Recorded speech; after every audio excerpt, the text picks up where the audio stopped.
താന്തോന്നിയും പെണ്ണും ഭാഗം 3. ദേവനാരായണൻ. ഉത്രം നക്ഷത്രം. ശ്രീകോവിലിനുള്ളിൽ നിന്ന് പൂജാരി പുറത്തേക്ക് വന്ന് ഉച്ചത്തിൽ വിളിച്ചതും തൊഴുതുകൊണ്ട് നിന്ന പാറു വേഗം അടുത്തേക്ക് ചെന്ന് പ്രസാദം വാങ്ങി ഒന്നും കൂടി ഭഗവാനെ തൊഴുത് പുറത്തേക്കിറങ്ങാൻ തുടങ്ങി. നീ ഇങ്ങനെ വഴിപാടുകൾ നടത്തിയിട്ടൊന്നും ഒരു കാര്യവുമില്ല കൊച്ചേ. അവൻ നന്നാവാനൊന്നും പോകുന്നില്ല. നന്നാവണമെങ്കിൽ അവൻ തന്നെ വിചാരിക്കണം. അടുത്തു നിന്ന ഒരു സ്ത്രീ പറഞ്ഞതും പാറുവിൻ്റെ മുഖം മങ്ങി. ഉത്സവം കഴിഞ്ഞതുകൊണ്ട് തന്നെ ക്ഷേത്രത്തിൽ അധികം ആളുകളൊന്നും ഇല്ല. എങ്കിലും 3-4 പേരുണ്ട്.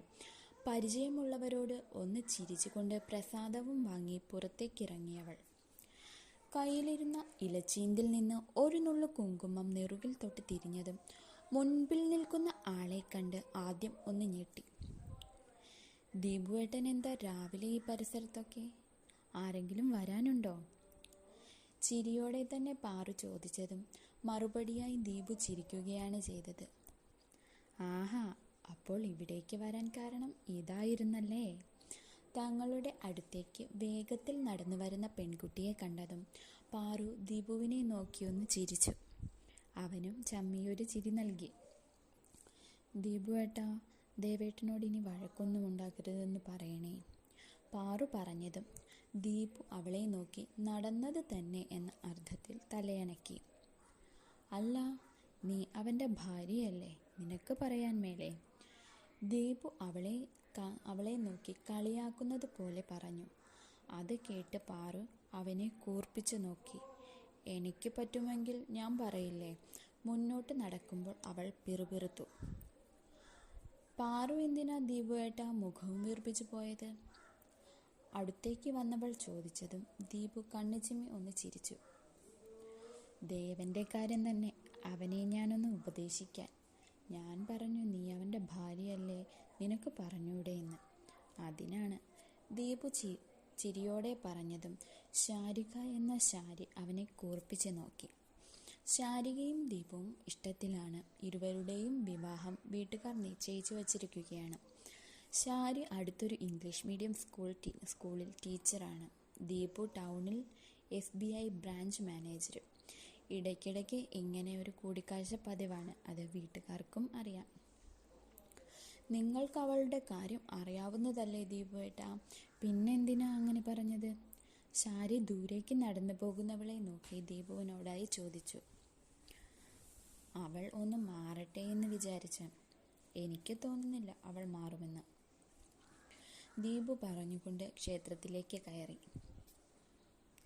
നിൽക്കടി അവിടെ. നീ എവിടെ പോയതാ? ശങ്കരൻ്റെയും മഹിയുടെയും പെങ്ങൾ ശാന്തി അകത്തേക്ക് കയറാൻ തുടങ്ങിയ പാറുവിൻ്റെ കയ്യിൽ പിടിച്ചു നിർത്തി ചോദിച്ചു. ഞാനൊന്ന് അമ്പലത്തിൽ പോയതാ അപ്പച്ചി, അവൾ അവരെ ദയനീയമായി നോക്കി പറഞ്ഞു. അവർ അതിനൊന്ന് അമർത്തി മൂളി. കൈയൊന്നു വിടുമോ, എനിക്ക് വേദനിക്കുന്നു. പാറു വേദനയാൽ മുഖം ചുളിച്ച് അവരോട് പറഞ്ഞതും അവളെ നോക്കി ദഹിപ്പിച്ചുകൊണ്ട് അവർ കൈ പിൻവലിച്ചു. എൻ്റെ ദൈവമേ, ഇങ്ങനെയുമുണ്ടോ ആളുകൾ? കത്തിവേഷവും കെട്ടി ഇറങ്ങും രാവിലെ മനുഷ്യൻ്റെ കൈ പിടിച്ചൊടിക്കാൻ. വലം കൈത്തണ്ട തിരുമ്മി അവർ പോകുന്നത് നോക്കി ദേഷ്യത്തോടെ ചുണ്ടിൻ കീഴിൽ പിറുപിറുത്തവൾ ഡ്രസ്സ് മാറാനായി കയറി. അന്ന് അവധി ദിവസം ആയതുകൊണ്ട് തന്നെ എല്ലാവരും തറവാട്ടിൽ തന്നെ ഉണ്ടായിരുന്നു. പ്രാതൽ കഴിക്കാനായി എല്ലാവരും ഊണമേശയ്ക്ക് ചുറ്റും കൂടി. പാറുവും ശ്രീദേവിയും അനിയൻ്റെ ഭാര്യ ഹേമയും കൂടി എല്ലാം ടേബിളിന് പുറത്തായി കൊണ്ടുവച്ചു. ഇന്നെന്താ അമ്മായി സ്പെഷ്യലായിട്ട്?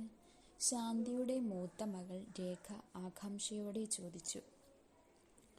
ദോശയും സാമ്പാറും കൂടെ മുളക് ചട്നിയും, ശ്രീദേവിയാണ് മറുപടി പറഞ്ഞത്. പറഞ്ഞു തീർന്നതും മുന്നിലിരുന്ന പ്ലേറ്റിലേക്ക് ദോശയും സാമ്പാറും വിളമ്പി കഴിക്കാൻ തുടങ്ങി രേഖ. ആന്ധ്രയിൽ BSc നഴ്സിംഗ് അവസാന വർഷ വിദ്യാർത്ഥിയാണ് രേഖ. അമ്മയെപ്പോലെ മകളും പരിഷ്കാരിയാണ്. അത് വസ്ത്രധാരണ രീതിയും ചമഞ്ഞുള്ള നടപ്പും കാണുമ്പോൾ തന്നെ അറിയാം. എങ്കിലും ആള് പാവമാണ്. ഇളയത് ഒരു മകനാണ്, രാഹുൽ. +2 പഠിക്കുകയാണ്. ഭാഗ്യമെന്ന് പറയാം. 2 മക്കൾക്കും അവരുടെ സ്വഭാവമേ അല്ല. മനുഷ്യരോട് സ്നേഹത്തോടെ പെരുമാറാൻ ഇരുവർക്കും അറിയാം. അച്ഛാ, ദേവൻ എന്തു ഭാവിച്ച ഇങ്ങനെ തുടങ്ങുന്നേ? ഒരു കാര്യം ഞാൻ പറഞ്ഞേക്കാം. ഇനിയും അവൻ ഓഫീസിൽ വന്ന് പ്രശ്നമുണ്ടാക്കിയാൽ അനിയനാണെന്ന് നോക്കില്ല ഞാൻ. കഴിക്കുന്നതിനിടയിൽ മഹിയുടെ മൂത്ത മകൻ ഹരിനാരായണൻ ദേവനെപ്പറ്റി പറഞ്ഞു. നീ എന്നെ എന്തു ചെയ്യും? പറയടാ.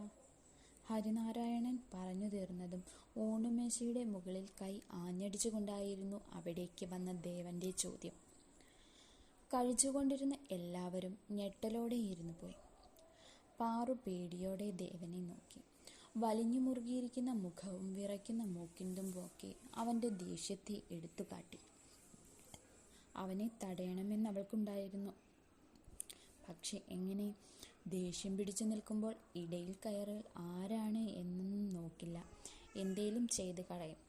പാറു മനസ്സിലോർത്ത് എല്ലാവരെയും ഒന്ന് നോക്കി. പറയടാ, നീ എന്നെ എന്തു ചെയ്യുമെന്ന്?